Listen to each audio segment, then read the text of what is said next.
And meanwhile, dramatic scenes were witnessed on the first day of Assam Assembly Budget Session today over the controversial remarks of Maharashtra MLA Bachchu Kadu, who said stray dogs must be sent to Assam for consumption. Demanding a stringent action against Kadu, opposition today staged a walkout in the assembly, forcing Governor Kataria to stop his speech halfway.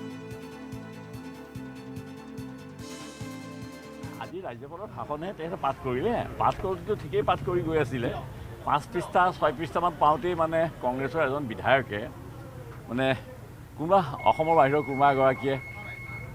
অসমীয়া মানুহে কুকুৰৰ মাংস খাই কথাটো উত্থাপন কৰিছিলে তেতিয়া চিটুৱেশ্যনটো অকণমান মানে হেৰি হৈছিলে আৰু অলপ পৰিৱেশটো অকণমান নষ্ট হৈছিলে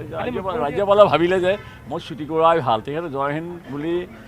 বিদায় ল'লে কালি মুখ্যমন্ত্ৰী সকলো বিৰোধী ৰাজনৈতিক দলক কৈছিল যে অনুৰোধ কৰিছিল যাতে